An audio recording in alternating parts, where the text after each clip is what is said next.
নমস্কার বন্ধুরা, কেমন আছো সবাই? আশা করি সবাই ভালো আছো এবং সুস্থ আছো। KM বেঙ্গলি ফুড অ্যান্ড লাইফস্টাইলে তোমাদের সবাইকে স্বাগত জানাই। দেখো বন্ধুরা, আজ আমি কিছুটা পরিমাণে কাঁঠাল দানা নিয়ে নিয়েছি।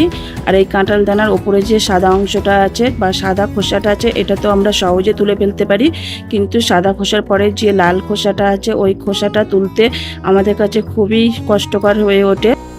আর খাওয়ার সময় এই লাল খোসাটা আমাদের মুখে পড়লে আমাদের অস্বস্তিকর হয়, আর এটা খাওয়া পড়লে পেটের গণ্ডগোলও হতে পারে। তাই আমরা এই লাল খোসাগুলো কত সহজে, মানে 1 মিনিটের মধ্যে আমি কত তাড়াতাড়ি আর কত সহজে এই সব দানার খোসাগুলো তুলে ফেলবো, সেগুলো আজকে তোমাদের আমি দেখাবো। আর বন্ধুরা, এখন তো কাঁঠালের সিজন, আর আমরা সবাই কম বেশি কাঁঠাল খেয়ে থাকি। কাঁঠাল খাওয়ার পরে কাঁঠালের যে দানাগুলো থাকে সেই দানাগুলো দিয়ে আমরা ভর্তা, তরকারি কিংবা ভাজা করে খাই।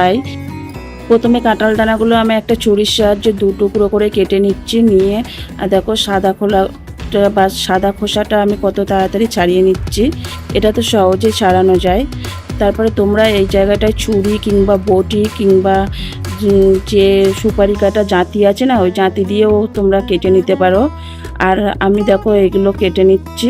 সমস্ত দানাগুলো আমার কেটে নেওয়া হয়ে গেছে। এবার আমি তোমাদের দেখাবো যে ওপরের খোসাটা কিভাবে ধরলে এটা টপ করে ছাড়ানো যায়। তারপরে আমি তোমাদের দেখাবো লাল খোসাটা কিভাবে আর কত তাড়াতাড়ি ছাড়ানো যায়। দানাটা প্রথমে ধরে তারপরে দেখো 2টো আঙুল দিয়ে একটু চাপ দিলে এটা খুব তাড়াতাড়ি দানাটা সাদা খোসা ছাড়িয়ে যায়। এবার সমস্ত সাদা খোসাটা আমি আর আমার ছেলে মিলে এখানে ছাড়িয়ে নিয়েছি।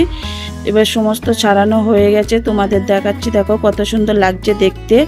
এবার চলো এই লাল খোসাটা কিভাবে তাড়াতাড়ি তোলা যায় আর 1 মিনিটের মধ্যে তোলা যায় সেটাই আমি তোমাদের দেখাবো। প্রথমে একটা পাত্র নিয়ে নিলাম, তারপরে একটা পাতিলেবু নিয়ে নিয়েছি।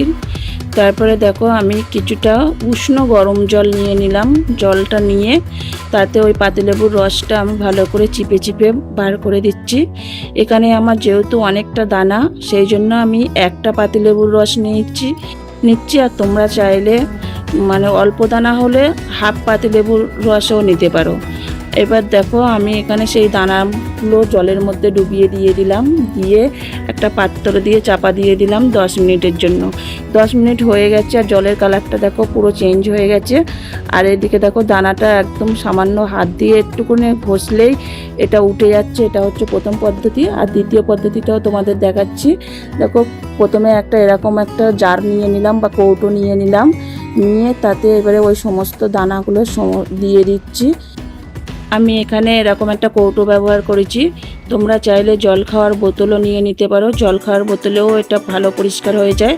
তারপরে দেখো একটা লেবুর 4 ভাগের 1 ভাগ রস আমরা বার করে নিচ্ছি। রসটা বার করে নেওয়ার পরে এবারে ওই যে উষ্ণ যে গরম জলটা ছিল সেই জলটা অল্প করে দিয়ে দেবো। দেওয়ার পরে এবারে ওই কৌটোর মুখাটা লাগিয়ে দিয়ে এবার এটাকে ভালো করে ঝাঁকিয়ে নিতে হবে। 3-4 মিনিট ধরে ভালো করে এরকম নাড়াচাড়া করে নিলে সাধারণত এই লাল খোসাগুলো খুব তাড়াতাড়ি উঠে আসবে। আমি তোমাদের দেখাচ্ছি, দেখো লাল খোসাগুলো কত সুন্দর সব উঠে গেছে। আর এইভাবে পরিষ্কার করলে কত তাড়াতাড়ি উঠে যাবে। এবার এটাকে আমি প্রথমে ঢেলে এগুলো ধুয়ে তোমাদের দেখাচ্ছি কত সুন্দর পরিষ্কার হয়েছে। দেখো বন্ধুরা কত সুন্দর পরিষ্কার হয়েছে, একদম সাদা হয়ে গেছে। আর এটা দেখতেও দেখো কত সুন্দর হয়েছে। এবার চলো এটাকে নিয়ে আমরা একটা রেসিপি তৈরি করি। তাই প্রথমে কড়াইতে চলে গেলাম। কড়াইতে গিয়ে আমরা কিছুটা পরিমাণে জল দিয়ে দিলাম।